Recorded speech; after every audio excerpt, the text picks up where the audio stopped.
1846. L'Anglais Henry Fox Talbot photographie un de ses amis. À côté de lui, un de ses collaborateurs fait de même avec une statue des Trois Grâces et un autre avec une vieille gravure. Capter une image exacte du réel, c'est alors d'une absolue nouveauté. Les premières expériences de Talbot datent de 1830. Il les appelle dessins photogéniques. On pose une plante sur une feuille de papier enduite d'une solution à base de sel de cuisine et de nitrate d'argent. On expose le tout à la lumière et le papier sensible noircit tout autour de la plante qui agit comme un masque.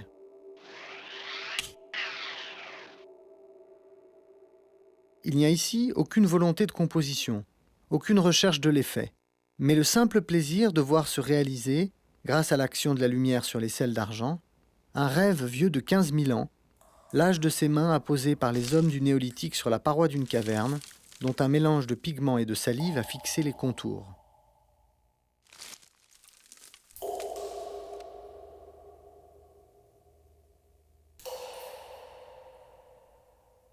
Mais tout comme ces pochoirs néolithiques, les dessins photogéniques de Talbot ne sont encore que des empreintes, des ombres.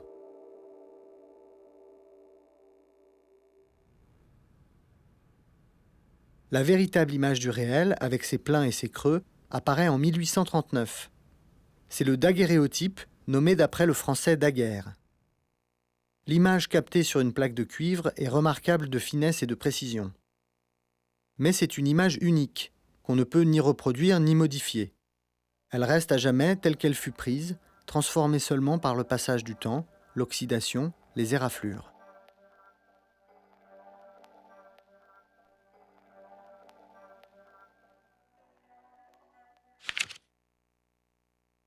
Quelques mois plus tard, Talbot met au point le calotype. L'image est captée sur une simple feuille de papier enduite d'iodure d'argent. Elle est négative, les blancs et les noirs y apparaissent inversés. Cette image originale est placée sur une autre feuille de papier sensible et exposée à la lumière. On obtient alors une image positive, le tirage. La dissociation du négatif et du positif, qui va déterminer la pratique photographique pour les 150 ans à venir, est un pas décisif. Un négatif original unique permet désormais de multiplier les tirages et d'en modifier la teinte ou la densité.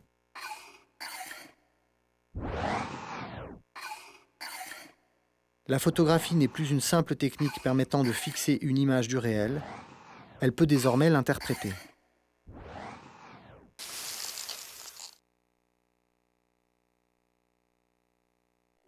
Dans un livre vantant les avantages de son procédé, Talbot donne en exemple cette photographie de porcelaine. Prise en quelques secondes, elle peut, selon lui, remplacer de fastidieux inventaires et servir de preuve en cas de casse ou de vol.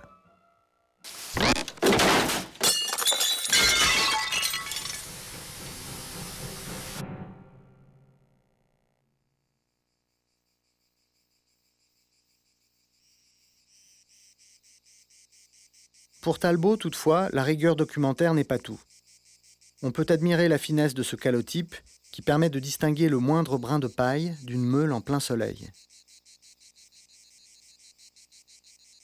Mais ce qui rend l'image remarquable, c'est l'opposition entre les masses de la meule et la diagonale d'une échelle, placée là très probablement par le photographe. C'est un travail de composition, tout comme cette autre photographie intitulée « L'échelle ». La même sans doute. L'échelle et son ombre, le positif et le négatif. Le photographe, dit Talbot, doit regarder le monde avec l'œil d'un peintre. Quitte à prendre un véritable peintre pour conseiller, comme il le fit pour cette photographie intitulée « La porte ouverte ».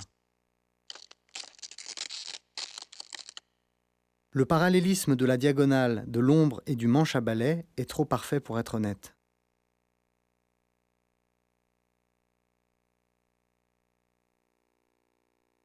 Au même moment, le Français Hippolyte Bayard réalise cette image, elle aussi tout en diagonale, dans la tradition de la grande peinture. C'est un autoportrait de l'artiste en cadavre, dit la légende rédigée par Bayard.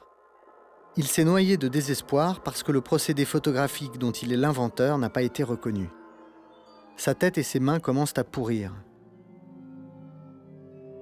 Pour la première fois, un photographe joue de l'apparente authenticité de la photographie pour créer une fiction. Entre documentaire et mise en scène, la photographie, dès ses débuts, s'interroge sur sa véritable nature.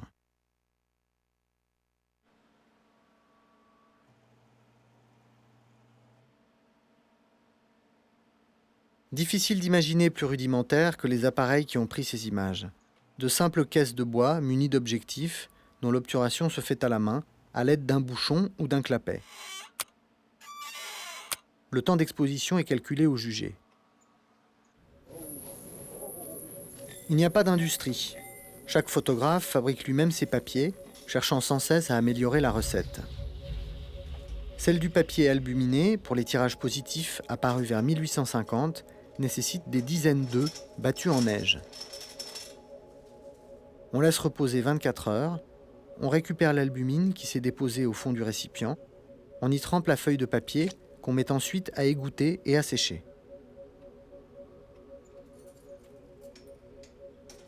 C'est en France et en Angleterre que cette photographie artisanale se développe le plus rapidement, attirant surtout des peintres qui y voient la possibilité de donner une nouvelle direction à leur carrière. D'autres prennent quelques leçons et s'improvisent photographes à l'occasion d'un voyage lointain, comme celui de l'écrivain Maxime Ducamp en Égypte en 1850. Ducamp en rapporte des images frontales, sans apprêt ni couleur locale. Seule concession au pittoresque, le batelier nubien qui monte sur les monuments pour en donner l'échelle.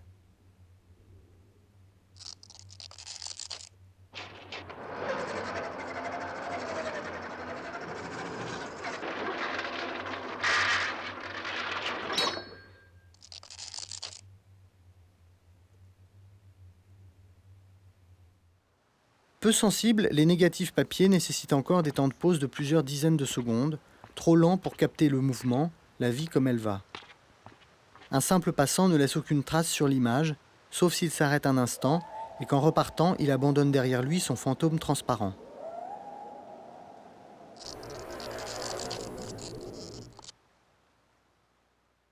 Mais la photographie des premiers temps fait merveille avec l'immobile, le monumental, qu'elle saisit avec une rigueur et une précision que ni le dessin ni la peinture ne peuvent égaler.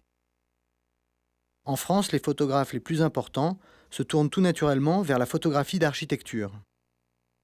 C'est le cas d'Édouard Baldus, auteur de cette image de l'église de la Madeleine à Paris, qui, avec 5 autres photographes, va se retrouver engagé en 1851 dans un des projets les plus ambitieux de l'histoire de la photographie du XIXe siècle. Un grand inventaire photographique du patrimoine architectural français, commandé par l'État aux photographes les plus connus de l'époque. Outre Édouard Baldus, on y retrouve Hippolyte Bayard, Henri Le Sec, Gustave Le Gray et Olivier Mestral. Payés chacun 5 000 francs de l'époque, ils parcourent le pays pendant 1 an et photographient 175 monuments, églises, châteaux, ouvrages d'art. Leurs clichés, livrés à l'administration, disparaissent ensuite pendant plus d'1 siècle dans le gouffre des archives. Mais Baldus, comme d'autres, poursuit le travail pour son propre compte et publie de somptueux albums de tirages originaux de ses photographies de monuments.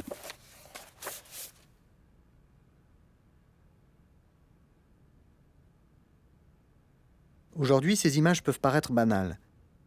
Mais à l'époque, elles suscitent l'étonnement et l'admiration. Pour la première fois, les gens peuvent, sans sortir de chez eux, voir le monde tel quel, dans sa vérité. Ou du moins le croient-ils.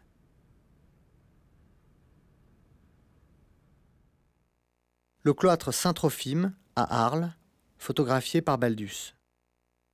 Une image rigoureuse et rigoureusement impossible à réaliser avec les techniques de l'époque.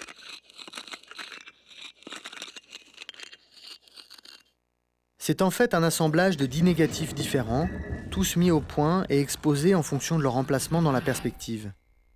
Baldus ne peut pas faire autrement. Son objectif ne lui permet pas de cadrer en même temps la voûte et le sol. Il n'a aucun moyen d'équilibrer les écarts de lumière et les contre-jours, ni d'être net sur toute la profondeur de l'image. Les négatifs sont découpés et collés, des retouches viennent masquer les raccords et renforcer les détails.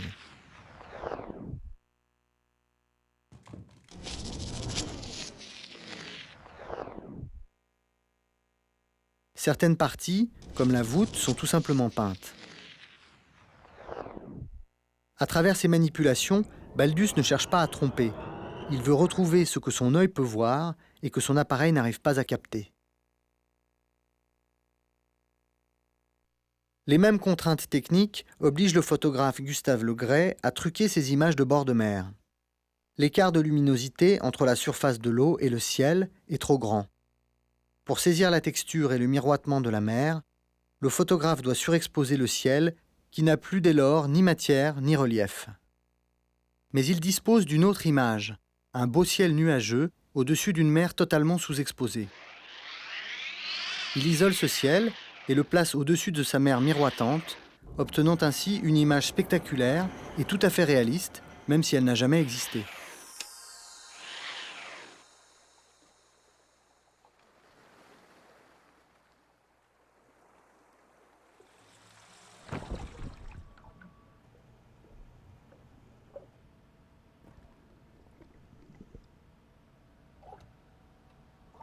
Pour ces marines, Gustave Le Gray utilise un autre procédé apparu vers 1850, le collodion humide, dont il est un des inventeurs et qui permet d'obtenir des négatifs d'une très grande finesse avec une belle gamme de gris.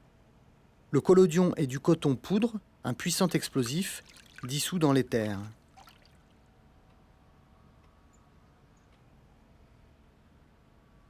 Le mélange est étalé sur une plaque de verre qui remplace le papier. La qualité du négatif dépend de la régularité de la couche, ce qui demande un beau tour de main. Mais le plus contraignant est que la plaque de verre doit être préparée dans les minutes précédant la prise de vue et développée tout de suite après. Une technique délicate et risquée, comme en témoigne le destin de cette mouche, piégée à jamais par le collodion humide d'une photographie prise en Russie il y a 150 ans.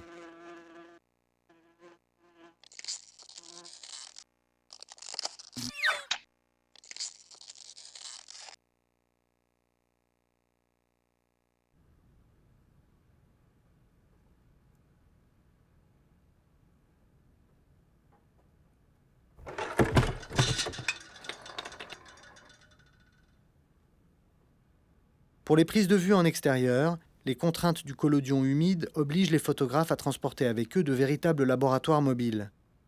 Comme cette charrette photographique d'un praticien toulousain qui s'en sert pour aller photographier les pèlerins à Lourdes. Ou, plus imposant encore, le chariot photographique que l'anglais Roger Fenton utilise pendant la guerre de Crimée en 1854. C'est la première fois qu'un photographe suit une guerre.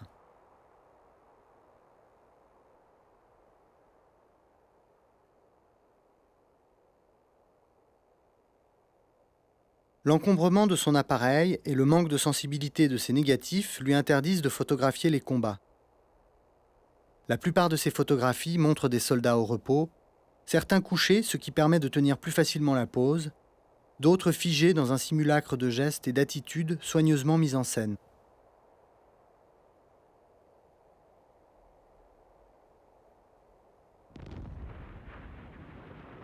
La vallée de l'ombre de la mort, l'image la plus célèbre de Fenton, tire parti de cette immobilité.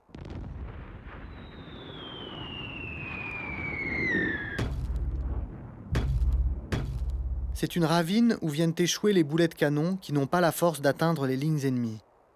Mais cela, l'image ne le montre pas.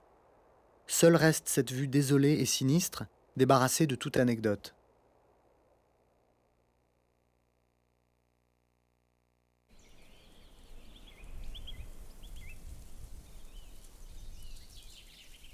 Le tirage du positif se fait en plein air, par contact. Le négatif est enfermé dans un châssis de bois avec le papier positif, et le soleil, quand il y en a, fait le reste.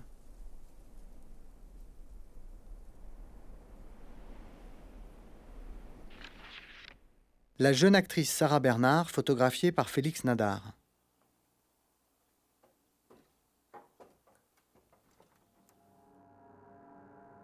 Difficile d'emploi en extérieur, le collodion humide est parfaitement adapté au portrait en studio. Ancien caricaturiste, Félix Nadar va savoir mieux que tout autre en exploiter les possibilités.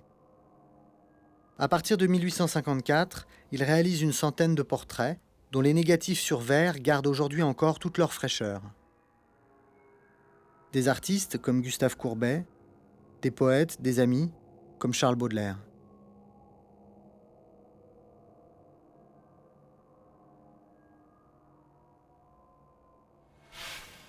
Baudelaire n'aime pas la photographie. Il trouve son exactitude obscène, ne laissant aucune place à l'imagination et à l'art.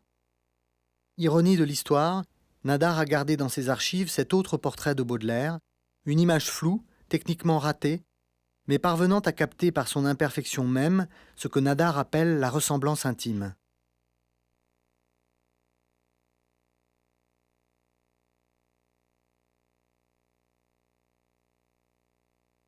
Les portraits de Nadar vont à l'essentiel.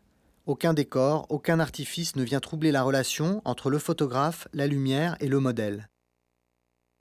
Il n'y a pas de photographie artistique, écrit-il.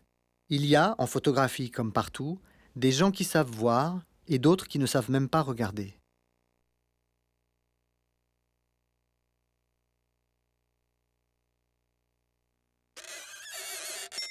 Pour d'autres, au contraire, la photographie sera artistique ou ne sera pas. 1856. La jeune photographie offrant à la peinture un pinceau supplémentaire. L'auteur de cette allégorie, l'anglais Oscar Raylander, utilise toutes les ressources de la mise en scène et du photomontage pour fabriquer des images édifiantes capables de rivaliser avec la grande peinture. Tête de Saint Jean-Baptiste, 1858, servie sur un plateau.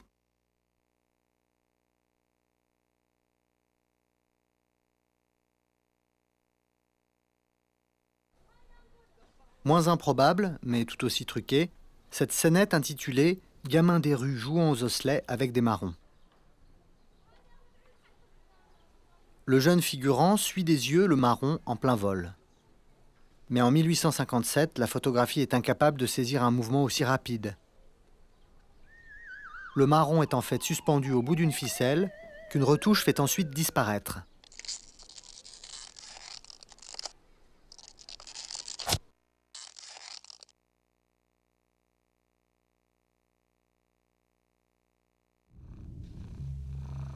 On dit que pour déterminer le temps de pose de ces photographies, Raylander mesurait la lumière en observant les dilatations et les contractions des pupilles de son chat.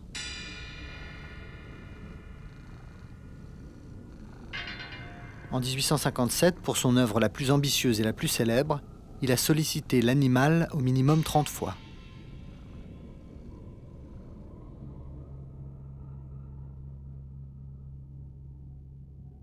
Il a en effet photographié séparément 30 groupes de personnages, puis assemblé les négatifs ainsi obtenus pour créer une composition cherchant à rivaliser, par sa complexité du moins, avec les grands tableaux de la Renaissance italienne.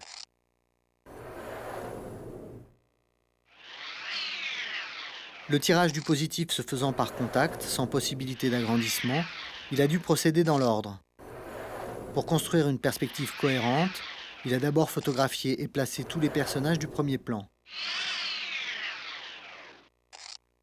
À partir d'eux, il a calculé la taille des figures du deuxième plan, puis du troisième. Il lui a fallu 6 semaines pour réaliser cette scène de grande ampleur, dans un studio de quelques mètres carrés, éclairé uniquement par la lumière naturelle. Le décor est pareillement truqué. La grande tenture est un petit rideau, les colonnes, les murs et la découverte sont des dessins de quelques dizaines de centimètres de haut. L'œuvre, qui mesure 78 cm sur 40, est intitulée « Les deux modes de vie ». Elle montre à droite le chemin de la vertu, fait d'études, de chasteté, de charité et de repentir, et à gauche, le chemin du vice, où règnent l'intempérance, la luxure, le jeu et d'autres frivolités.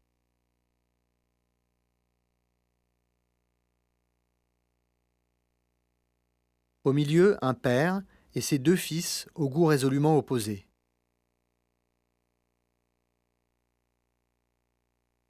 L'image connaît un grand succès. La reine Victoria en achète un exemplaire. Mais la représentation de vraies femmes nues fait scandale. À Édimbourg, on l'expose en masquant la partie gauche. Dans un autre tirage, on demande à Rhinelander de corriger la position de la tête du père afin qu'il regarde du bon côté.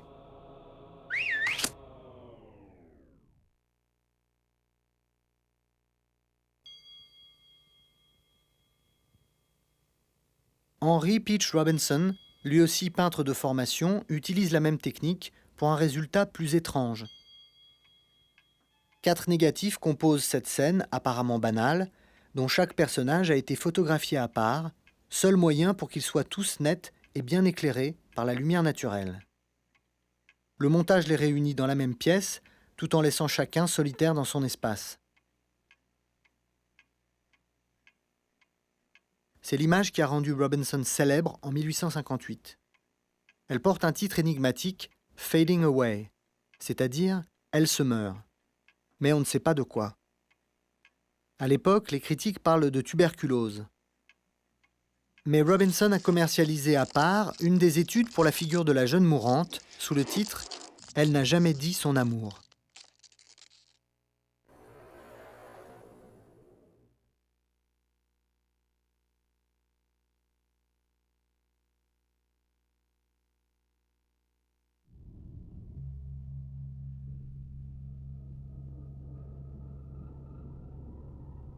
Une autre fenêtre, donnant sur une mer éclairée par la lune. 2 enfants dorment dans la pièce baignée d'une lumière de plein jour, totalement irréelle. The Sleep, Le sommeil, de Robinson, 1858.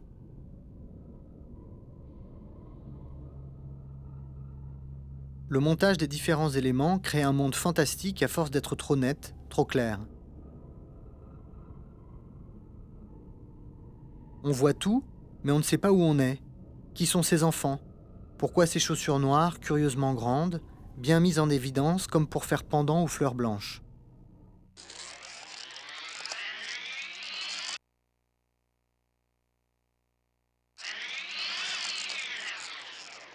Le plus troublant, c'est l'accumulation de tous ces détails sur un même plan.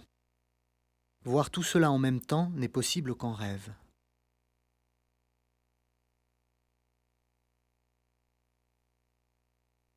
Dans le monde réel, qui a la préférence des photographes français, le flou reprend ses droits. Charles Nègre, scène de marché au port de l'Hôtel de Ville, à Paris, 1851.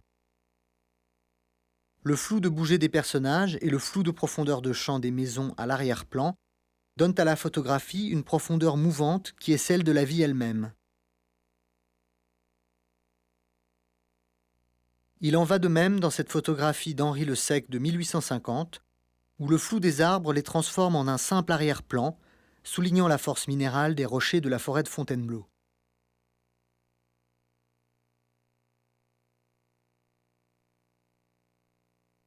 Des images où le photographe choisit de ne pas tout montrer, sacrifiant l'accessoire pour souligner l'essentiel, laissant l'obscurité faire jeu égal avec la lumière, comme dans cet autre cliché de Le Sec, pour que la photographie ne soit plus une simple copie du réel, fausse à force d'être exacte, comme le dit Delacroix. Portrait de Marie Laurent par Nadar, 1856. Vers 1860, Nadar fait un autre choix, encore plus radical. Après avoir réalisé une centaine de portraits, il se désintéresse de la photographie et se consacre au voyage aérien, au vol en ballon, aux premiers prototypes d'hélicoptères. Et il n'est pas le seul. Comme s'il s'était donné le mot, pratiquement tous les grands photographes français et anglais, qui se sont battus pour la reconnaissance de leur art, se détournent de la photographie à la fin de la décennie.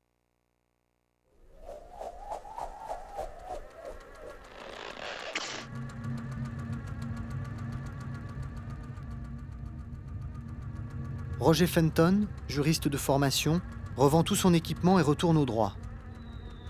Oscar Rhinelander se remet à la peinture, tout comme Henri Le Sec. D'autres, comme Charles Nègre ou Hippolyte Bayard, cessent pratiquement toute activité et sombrent dans l'oubli.